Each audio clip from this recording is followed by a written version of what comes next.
Okay, cool. Uh, so today's speech is about the network communication between the applications, computers, and so on. It's for your information. When you attempt to develop the web applications, you need to understand how the network communication happens and what actions are performed under the hood. So this is a common idea.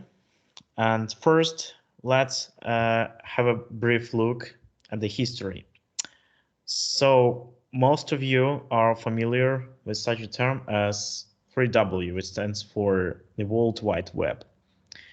It's all started in the late 80s. The basic idea is to interlink the resources which are located in the internet.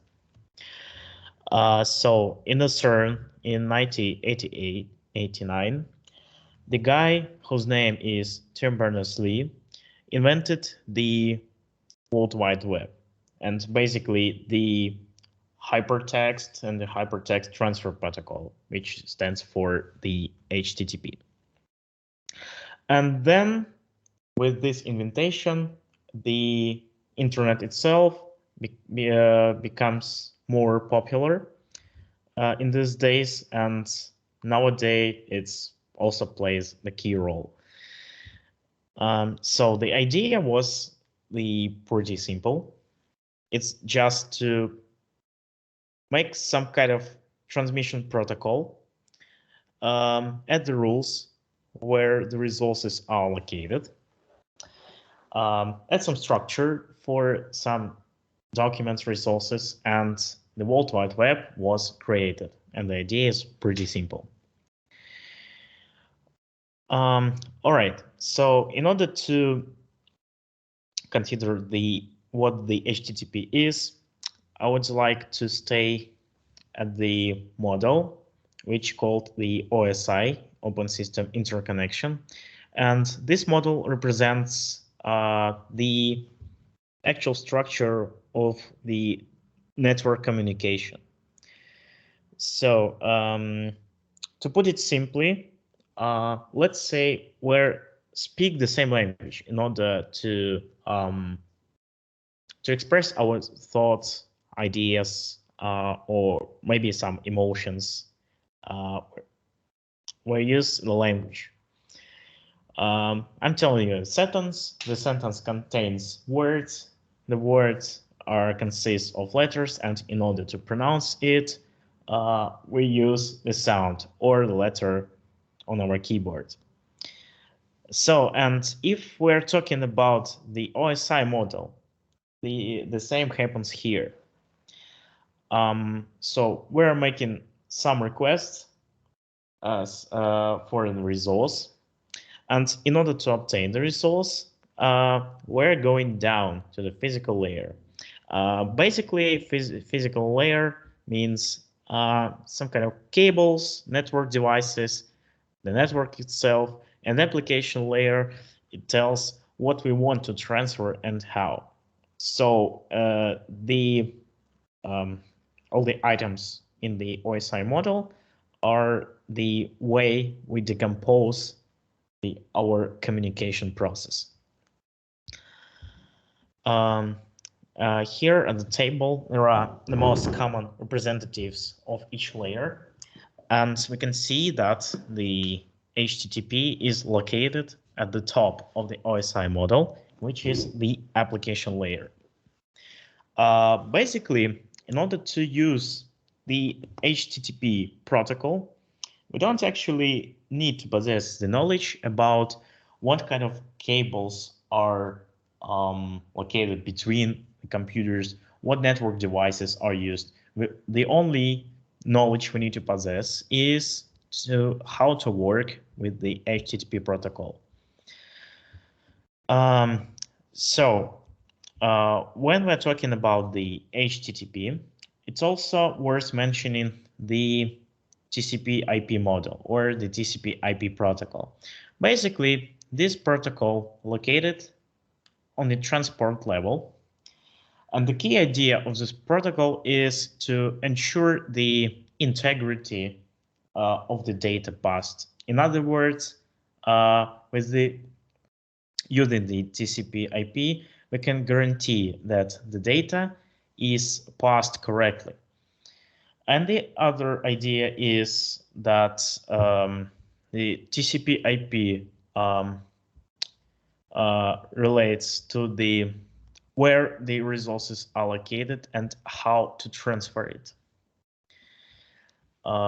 So if you see at the TCP/IP model on this screenshot, which is located at the right half, there is no any mentions of the HTTP, and all the protocols which are above the TCP/IP itself are counted as the application layer. If we decompose the term TCP/IP, in summary, TCP is the data and how it's transferred, and the IP is the intranet location, where to transfer. So talking about the HTTP, we're going to have a brief look at the HTTP evolution from version to version. The most common which is used is HTTP 2.0. In order to consider all the features that are introduced with the HTTP.0, need to take a brief history of the HTTP evolution. So let's start from the how does the HTTP works. So to put it very simple, we're making some structured request. So I remember that the protocol means that we're speaking with the server using the language which is structured and the computers can understand it. So like we use the English language to communicate with you. So we use the structured protocol to communicate with the server. The server reads our requests, understands it, and sends the requested resource. To access this resource, we need to know where the resource is located. So the most common example when we use the HTTP is when you access some sort of website, for instance, github.com. So if you look at the address bar after the navigation, you can actually see that the protocol which is used to access the resource is actually the HTTP. So this is the common way when you use the HTTP in your everyday life. So going back to our presentation, to access the resource, we need to know where the resource is located. So, and to do so, some sort of location is formed in the URL, which stands for Uniform Resource Locator. First, and the most common thing which is used here is the host. To put it simply, the host is the name of your website, GitHub, Google, and so on. To consider this example, we can see that we are accessing some website using the info to authenticate. By the way, this method of authentication is really outdated. But for instance, if we take the GitHub, the only host name or the website name isn't enough. So we need some sort of other data which is located also within this domain. For instance, to list pull requests or to list repositories and so on. And in our example from the presentation, we're going to list some kind of forum and list questions. So if we possibly make this request, we'll see the list of questions. And we want to have the ability to sort these questions or to filter them. That's why at the URL we use additional pieces of the URL. These are the query parameters and the hash fragment. So the query parameters tells the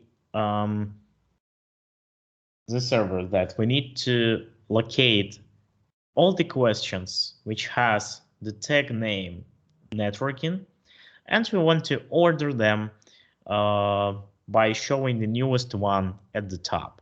So we can access the resources in such a flexible way.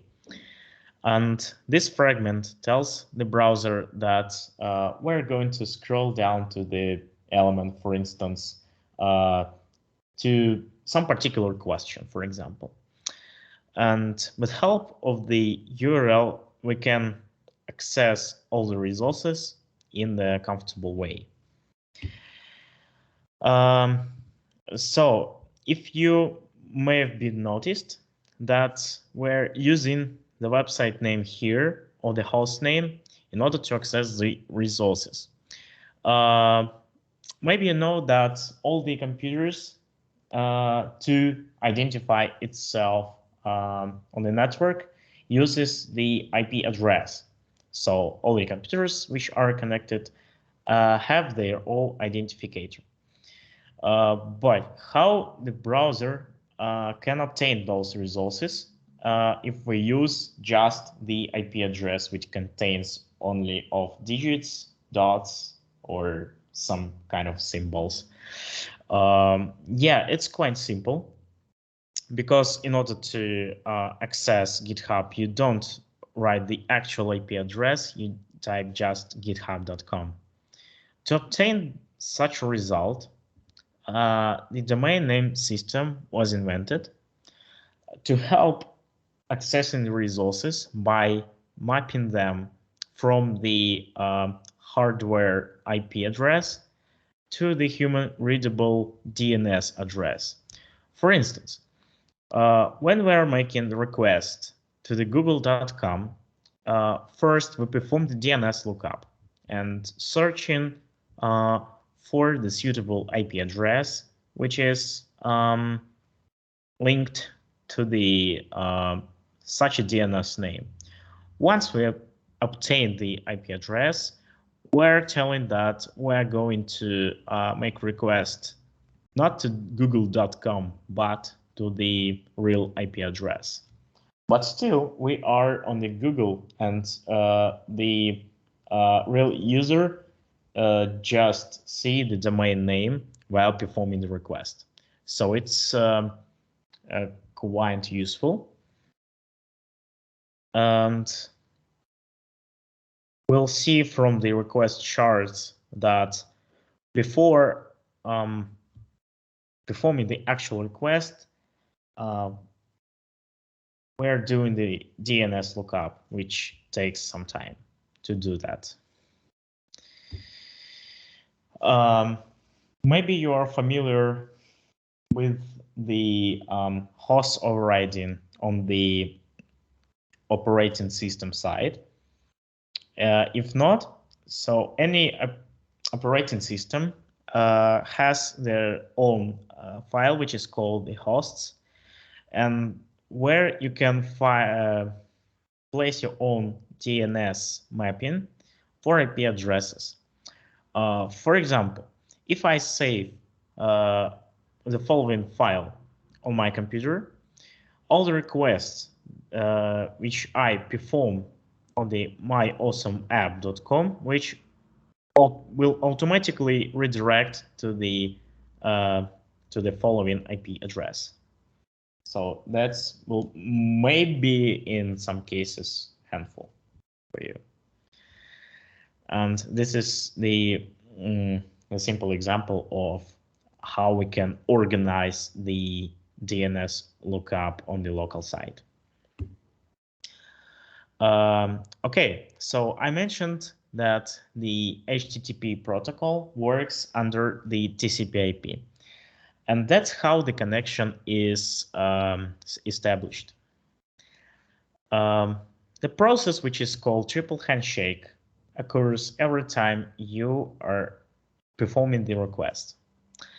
To put it simply, the first arrow, which is drawn from the server to receiver, this is a process of sending a segment with synchronized sequence number, and we informing the server that the client is likely to start communication. And we're sending some kind of sequence. We're telling the server, hey server, I'd like to request a resource, but first I need to establish the connection. So here is my synchronized sequence number. All right, the server handles this request. He responds to the client request with some kind of acknowledgement, which signifies response of segment is received, and notify the client with the notification that the server is ready to start the communication. So the server tells the client that, all right, I got your response, so I would like to start the communication with you. So here is your response. And the green arrow, which is on the bottom, this is the actual request for the resource. So in order to establish the communication, we performed the 3 actions, and that's why the process is called the triple handshake. All right, let's see the structure of the HTTP protocol. Let's start from the earliest versions. If you remember, the majority of websites are just the hypertext which is transferred between the server and the client. So in order to access some kind of resource, we're sending a request and just receive the HTML which is rendered on the browser, and we don't need some additional data.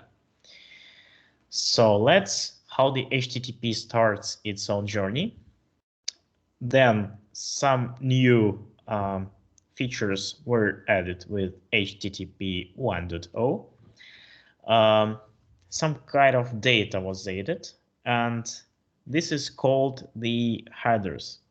Basically, header means the technical piece of information which identifies the client, which performs the request, and the response, which was retrieved from the server. And the headers can be request and response. So simpler request headers tell the browser who, where, what.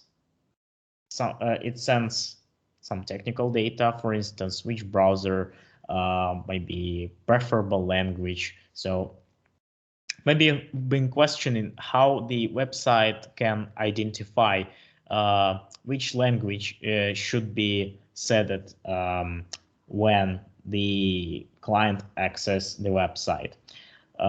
Possibly we can obtain the user's geolocation based on his IP address, but the most simple way is to use the headers, which are transmitted from the client to the server.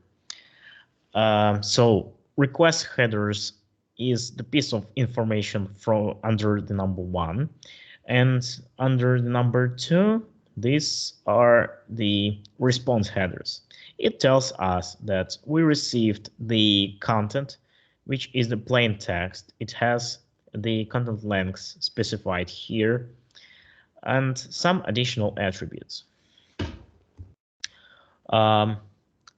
Starting from the 1.0, we can see that the number of additional headers is increased. So yeah, as I noticed that the preferable language is also transmitted to the server in order to identify and to perform the proper localization of the requested resource. All right, so going back to the triple handshake process I've mentioned before, to mention one of the property which is located here, the connection. So the most common use case to use the keep alive connection. But what does it mean? To perform the request, as I noticed, we need to perform the triple handshake process.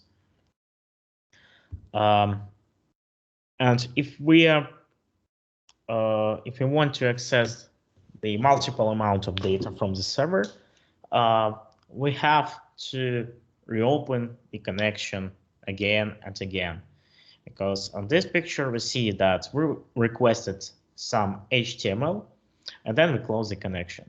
And in order to request another resource, we have to open the connection again. So the keep alive actually tells the server that, hey, we don't need to perform the triple handshake again. So perhaps you can remember me, and when I want to request some additional resource, I'll get back to you. So this is a simple idea by the mean of the keep alive connection. Another example of connection is the request pipelining. Is a quite rare case of connection. It's designed to solve the simultaneous problem of requesting the resource, and this connection is deprecated in favor of the newer technology and because of numerous of bugs which are introduced with this connection. And like I mentioned here in my presentation, is suppressed by in favor of HTTP 2. And we're going to consider the features introduced by HTTP 2 later on.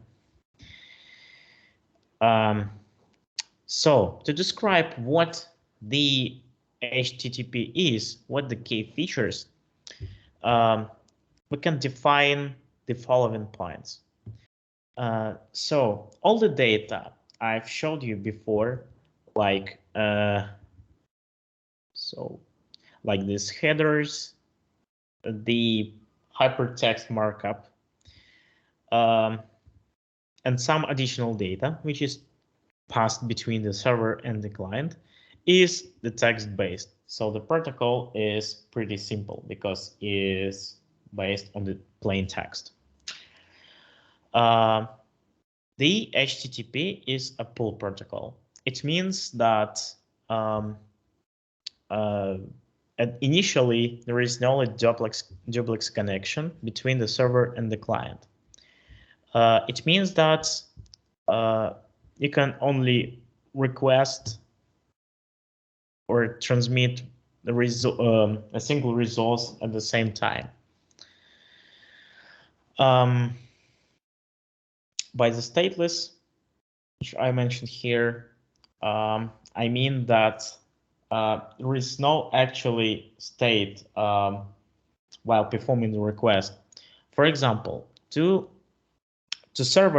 server to identify us, who we are, the only information is needed is to set some kind of headers. So to transmit the information to the server for him to identify us. So we don't hold some sort of data somewhere when we're working with HTTP.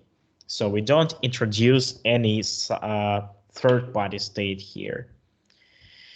And so the application which works with the HTTP is also scalable. It means that if you're working with some web application, perhaps you can request resources from different parts, from different servers. And you can combine all the services from where you request the resource and combine all the pieces of data in one single place. And the protocol is simple because it has a simple structure and it's text-based. Like I mentioned before, the structure of the protocol consists of some data. One of them is request headers and response headers. Just to remind you that the request headers tells the server that we are working with such browser. We're accepting this kind of content and we want to show the website, for instance, in Georgian language or something like that. And we're sending some data to identify us, to authenticate on the system. And response headers, which actually tells the browser how to work with the content we just received. Another additional feature, I would like to notice the content encoding property here, which actually tells the browser that the content he received, is the HTML page, which should be rendered on the web browser, but the content is encoded. So to work with such a content, we specify that this is a JZip and we need to decompress the data by using the JZip algorithm. By compressing the content, we can achieve the better results when we're loading the pages. And most of the web servers are enabling the feature, the content encoding feature. So here is the small example that after the data compression, we receive a smaller content length. To put it in another way, we receive the same data, but the content length is smaller than it was at the beginning. There are several content encodings which are introduced here, so you can have a look at this and at the useful links before. To access the resource and to perform some modifications, because on the web applications you don't only get something from the website or from the web application, you also creating or modifying, deleting some data. And to do so, to identify what we're doing with those resources, we need some kind of definition, and HTTP methods come to the rescue. There are several HTTP methods. You don't need to remember all of them. The most common which are used is the get method. So we're getting the resource. By the way, when you just access the website, you perform the get request, just in case. Post to create some data, for instance, to create a post, to create a comment, and so on. Put to edit or modify some data, and delete. These four methods which I named are the common ones which are used on a daily basis. And one more thing for you to know is that before your browser makes request, it actually sends the option request, which means that the browser makes two requests at the same time.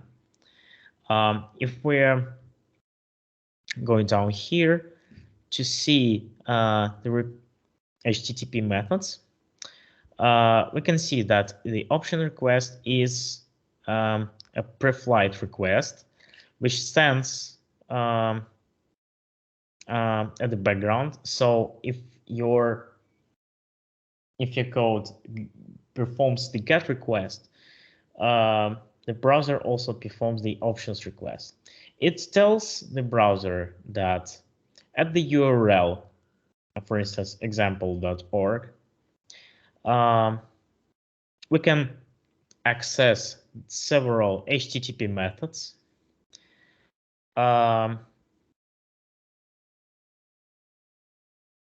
And we get some additional headers when we access the resource. So basically, the simple idea of the options request is in which way we can access the resource, and do we really have access to the resource? Because the server can imply some limitations to the requested resources, which is located in the URL specified. Okay, for the server to indicate whether the user accessed the resource successfully, or the action he performed is performed successfully or not, the HTTP status code is here to help us in organization of the transmitting data. So we can divide the status code by the categories. The most common here is the second one, the fourth, and the fifth. Here is quite simple. If the request performed successfully, we get the status code 200 or 204, and so on. Let's have a look at the examples here. So the most common response status is 200, which means okay. Maybe the well-implemented server will send you such statuses like created or deleted or something like that. So in this page I attached to the presentation, there is a full listing of the HTTP status codes. So we need to know that this the status code, which starts from the number 2, is successful. If the request is highlighted in the red, if we try to look at the networks tab here, we'll see all the requests which are pending here. We can also see the status code, and let's try to block something. For instance, this resource. If you are looking at all the network requests, you will see that all the failed responses, which has the status code 400 or 500, which client or server errors are colored as a red one. So you can identify the failed requests easily. To perform the data creation or data modification, when the websites were in the initial state, the 90s or at the beginning of 2000, the website contains some kind of form, and this form we specify the URL where the data should be posted under the action and the method of the request. So we see that after submitting the form, we will perform the post request to the login, and the user will actually log in. So this is the initial idea, and it was used, I don't know, it's like 10 or 20 years ago. Let's go further and talk about cookies. Perhaps you heard this term in base of the browsers and browser communication. And now it's time to consider this idea. Basically, cookie is a small piece of data which is sent from a website and stored on the user's computer by the user's web browser. The request cookie can be session or persistent. So by session, it means that all the data which is marked as the session cookie will exist only in temporary memory while the user navigates the website. Web browsers normally delete session cookies when the user closes the browser, and persistence cookie, instead of expiring when the web browser is closed, persistent cookie expires at a specific date or after a specific length of time. So it means that the cookie has its lifespan. Its information which stored in the cookie is just a string. No, it's just a small piece of text information.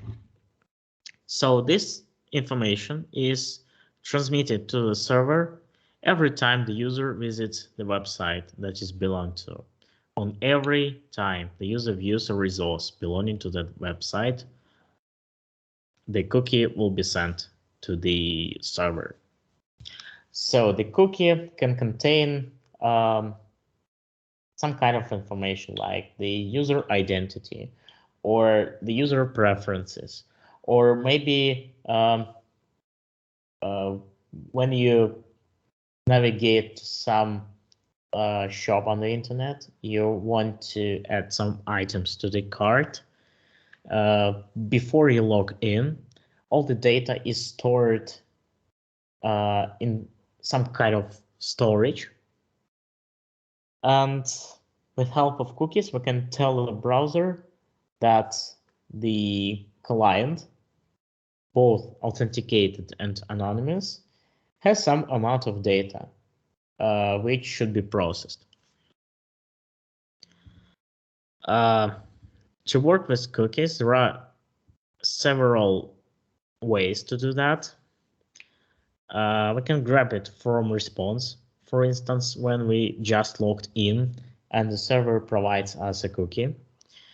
From JavaScript to set somewhere to work with it. We can manage all the cookies which are available, both from the plugins and the manually, which are stored on the file system in your computer. And we can set a cookie manually through the meta tag in your HTML. Yeah, this is kind of important information.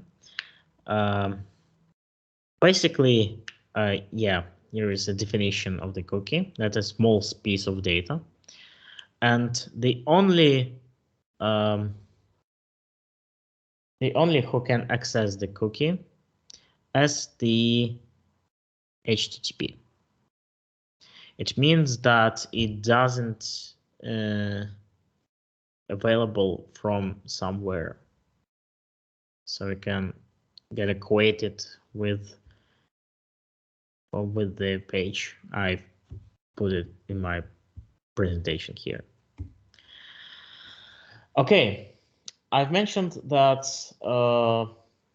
the websites in the initial stage, the HTTP request we make is just for the getting the HTML and nothing else. So this method of organizing the application is called the server-side rendering.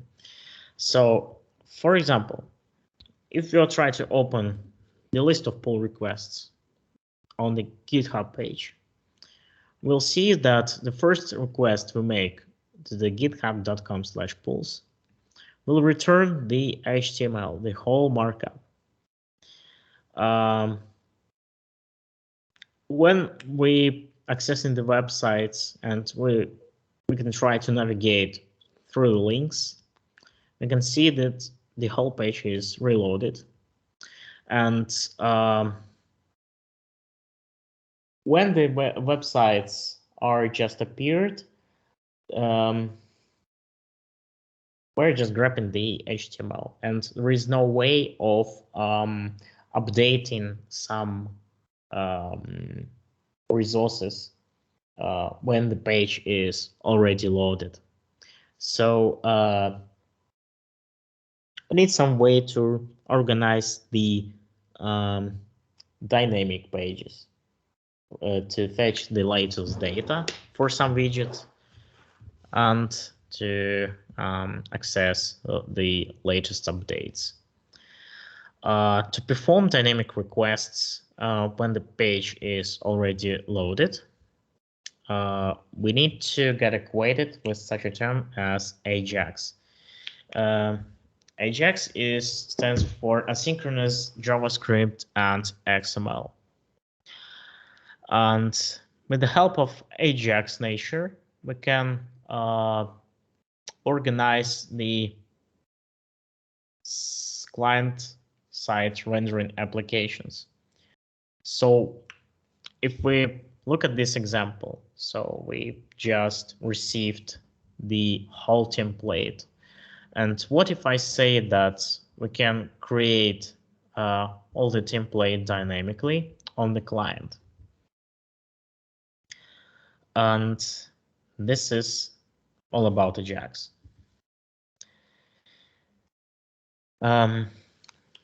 Yeah, like I mentioned that the multi-page works just with the HTML.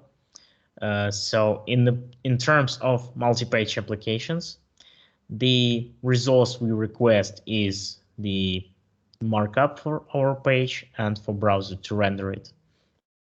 And if we are talking about the single page application, first we're transmitting the base markup for our application, and then some additional data, which is stored in JSON. This is the most common example.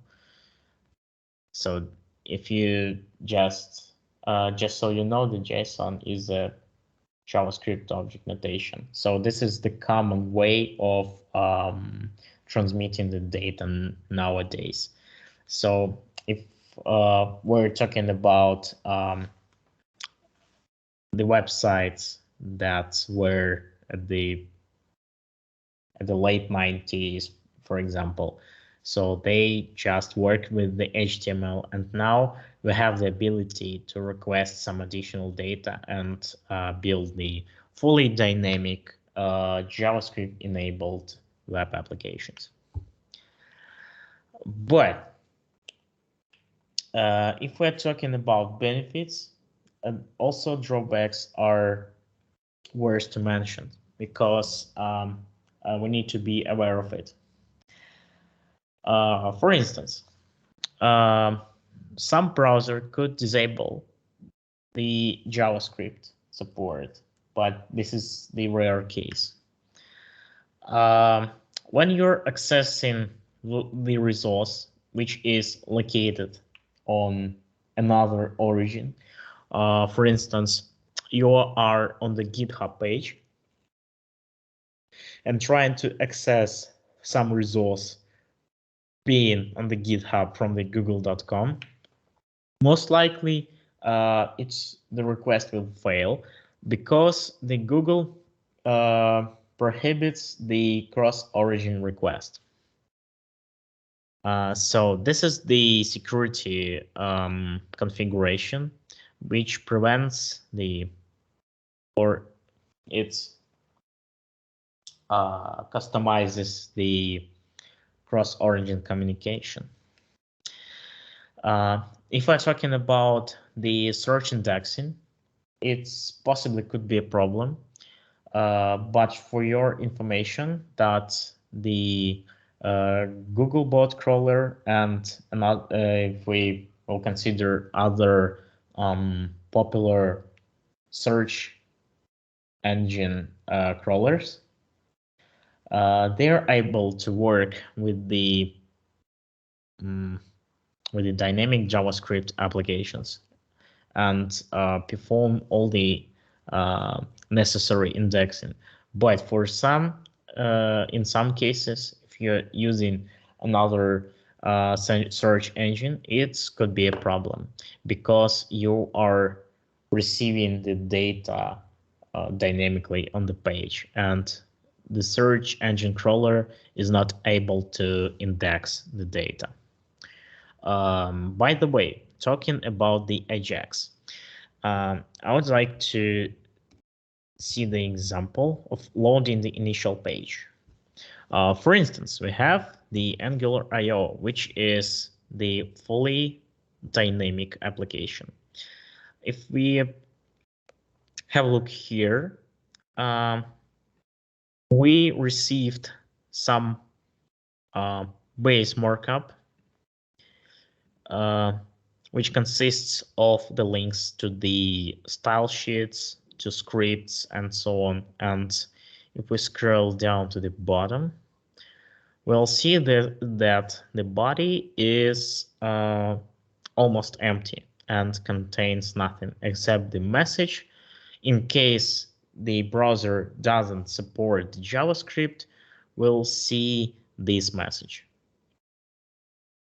Because if we compare with the GitHub, which is the server, implies the server-side rendering. So this is the comparison of two ways of building the front end: the server-side rendering and the client-side rendering. And in most cases, and if we consider the most popular libraries and frameworks, it enables us to implement the fully client-side applications, which are the single page, just for you to know. Okay, so I promised to get a deeper dive on the HTTP2, and I would like to start with the limitation which introduced with the HTTP 1.1 is that the only 6 connections are available for the resources which are located on some origin. And here is the example. This is a visualization of difference between the HTTP 1 and HTTP 2, and I would like to see it. So let's start with the HTTP 1. So the image loads by the piece, which indicate the huge amount of resources that are likely will be loaded on your page. And we'll see, if we have a look at the waterfall, that some pieces of the image are loaded later, and the actual load happens after the amount of time it waits between while the previous requests will be finished.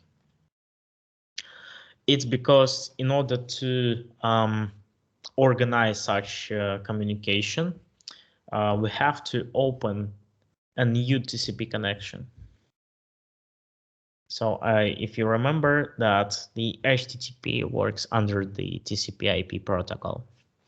And if we try to enable the HTTP2, we'll see the image loads much faster than we saw previously. And the HTTP2 solves the problem with blocking requests and with limitations of connections. Another point here is the encoding. So we consider the metadata such as request and response headers, which is transmitted between two endpoints of the web application. And I mentioned that the protocol, the HTTP, is text-based, and it could be a problem because if we transmit some data, someone who intercepts the connection could easily access all the metadata which is passed. And the HTTP2 enables the metadata encoding for such purposes.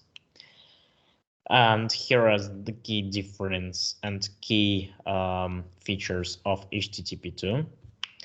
Instead of being textual, is binary. It's fully multiplexed, which enables us to perform requests simultaneously without blocking and without limitations. So in order to perform some amount of requests, parallel requests, we don't need to open a new TCP connection to achieve this. So we can use one physical TCP connection at the time. Yeah, as like I mentioned, it also enables the user headers compression. And one more feature is the server push. What does it mean? So I would like to find the picture in order to show you what I mean. Not here, sorry. Maybe here. Yeah, here we go. I just need this picture here. Okay. Basically, when you access some resource, you're likely to see, you're likely to load first the index HTML, then you parse it, see that some resources are linked with this page, and then load all the necessary styles, images, and so on. So if you enable the server push, you don't need to request all the data separately.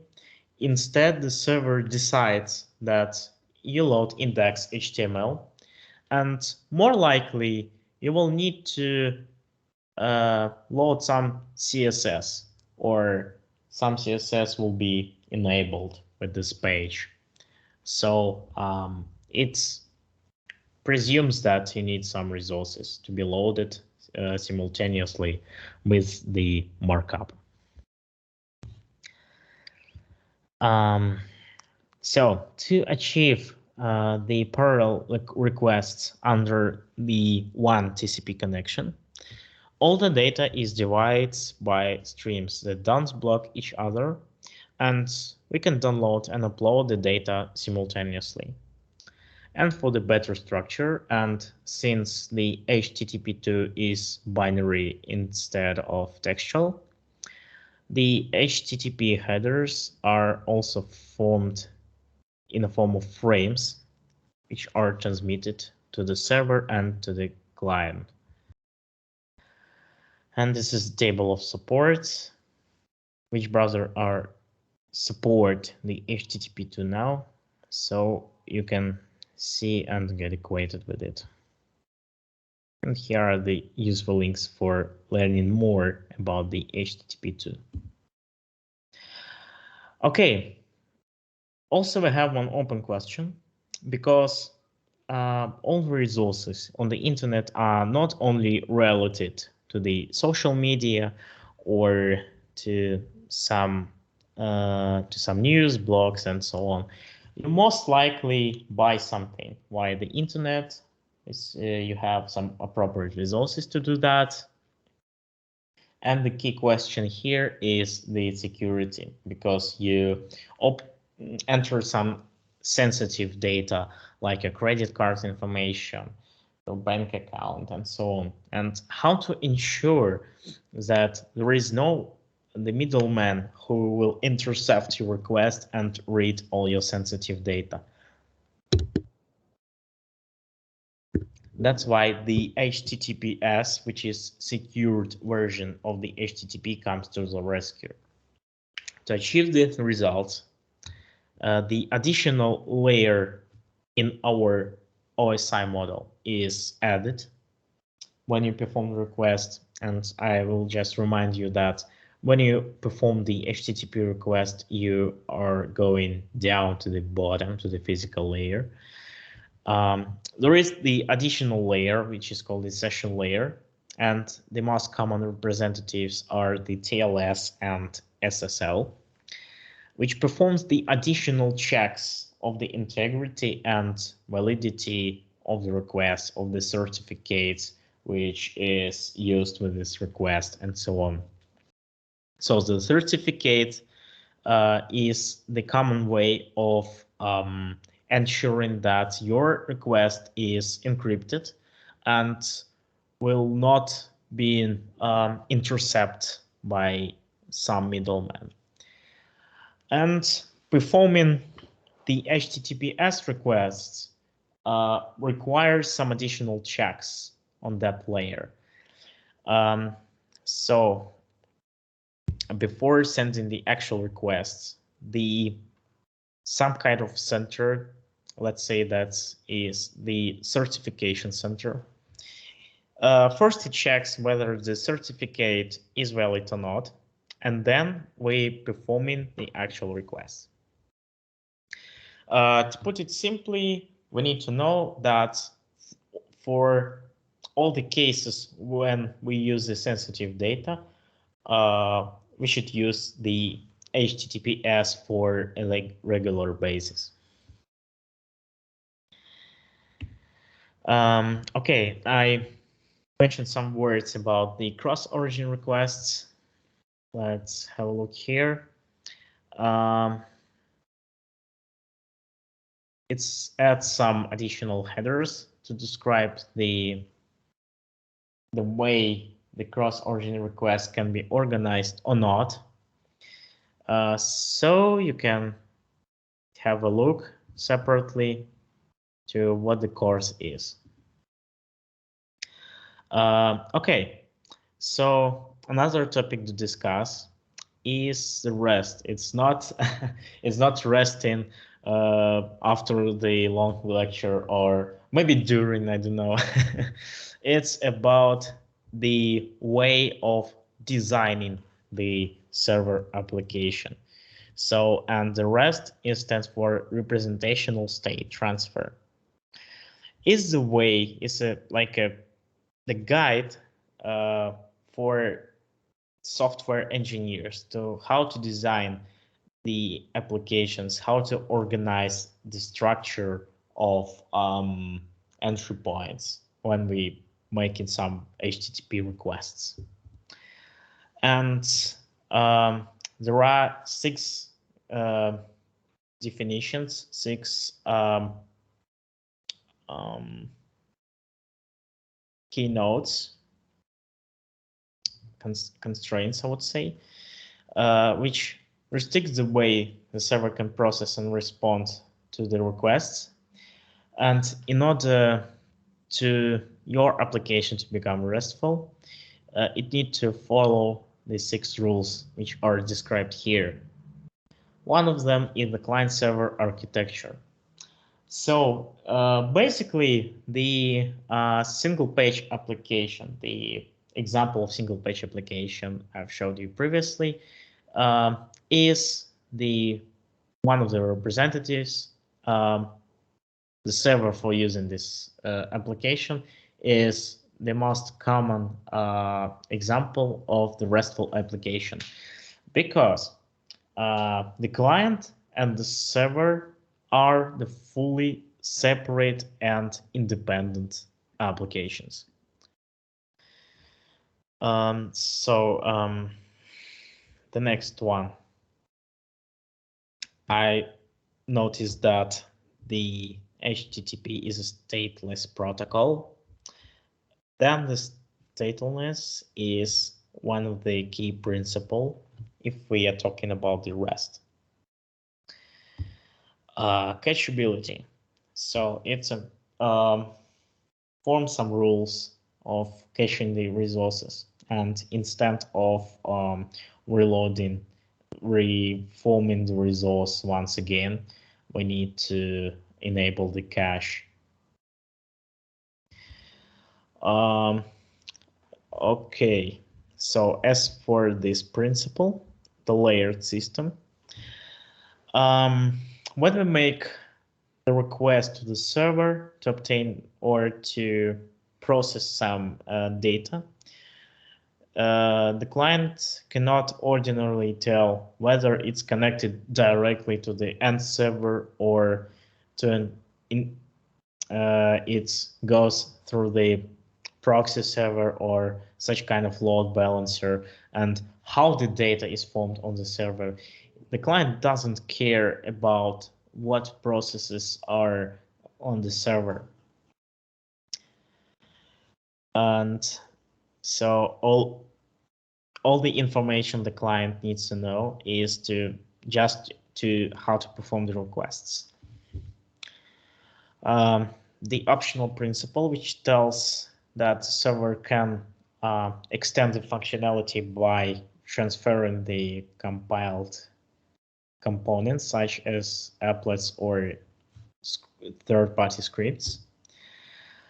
And the uniform interface. By the way, this principle is related to the URL forming. This tells that individual resources are identified in request. It decouples the architecture, which enables each part to evolve independently. So the resources are separate from the representations that are returned to the client. So instead of returning the markup for the page, the HTML, it's commonly grabs some data from database and returns a response in form of the JSON. And we use the retrieved data in order to build our representation on the client side. Okay, the uniform interface here. So I would like to show you something here.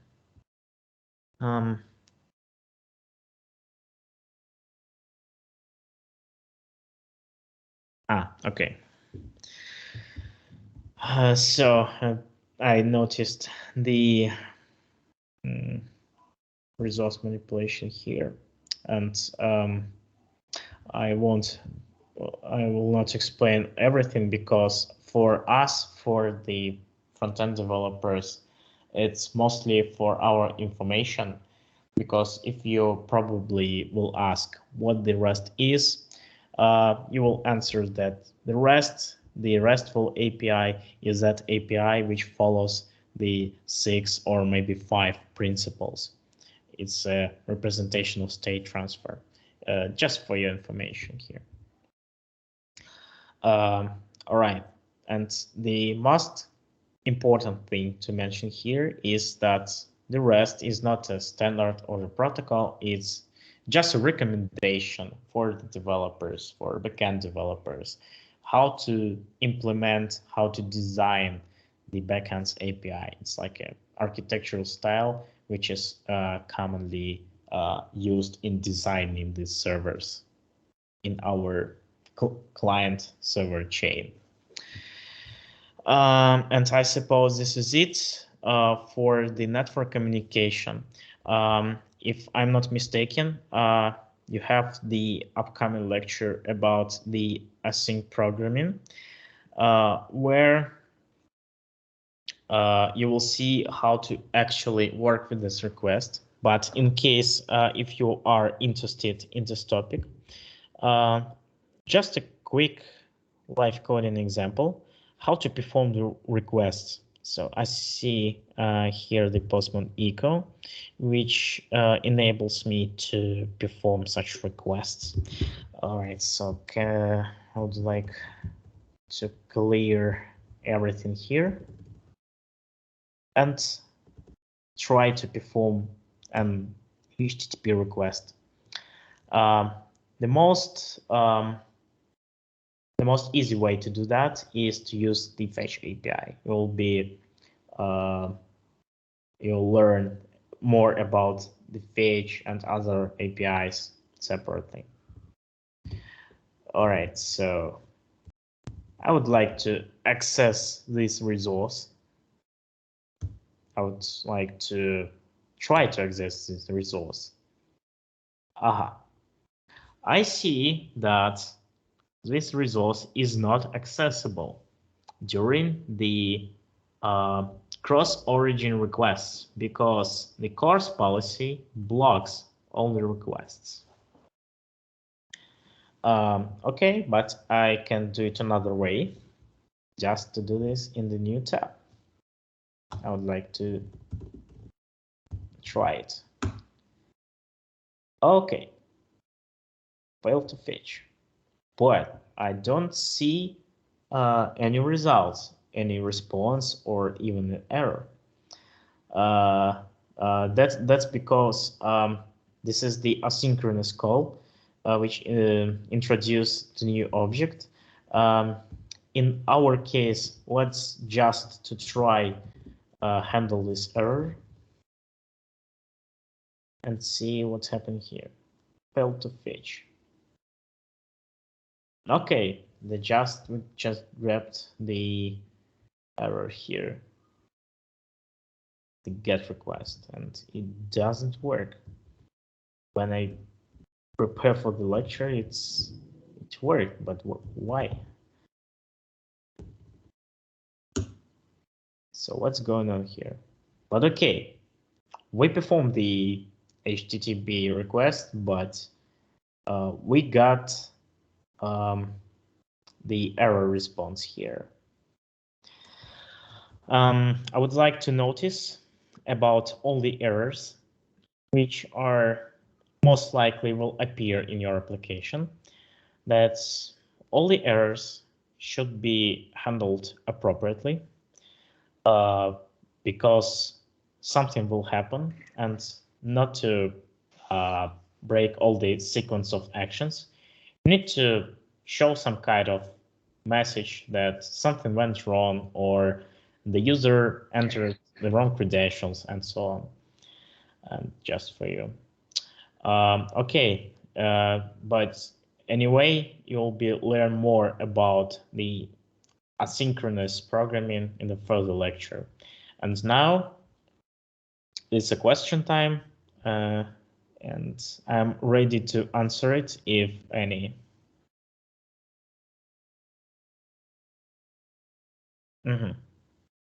Georgian School Discord. Okay, I'll join it.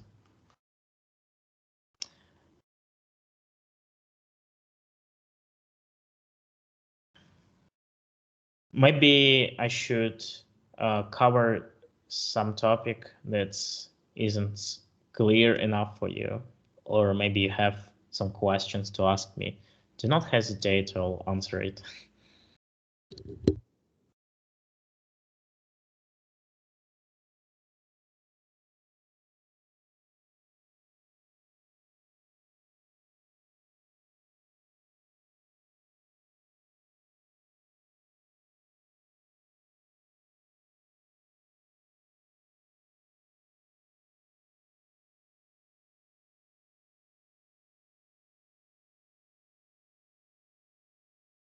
Okay, I'll wait for some time. because most likely you're writing right now in the chat and I don't see it, but I'll wait.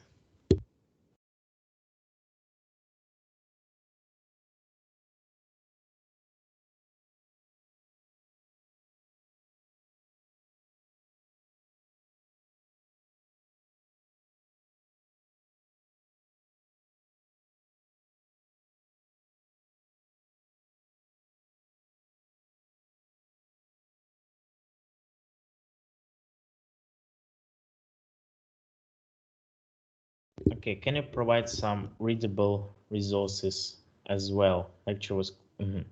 I'm afraid I don't quite understand you. What do you mean by some readable resource? Do you mean to find some API where we can perform the successful request in order to see how it actually works, or maybe I'm wrong? Just let me know.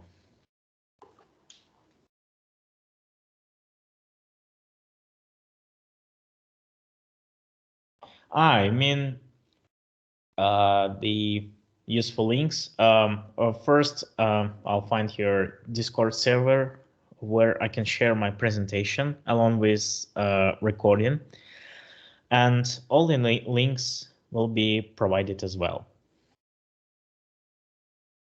So for you to have the additional information of what we've covered today.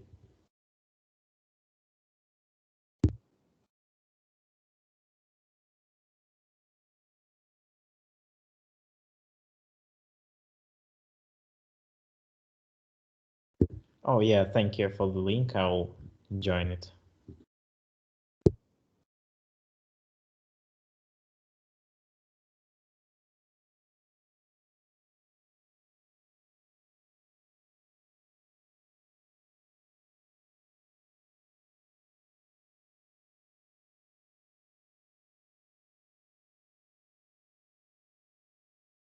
So any other questions to ask me? I hope if something is clear, it's very grateful. But maybe you want something to clarify.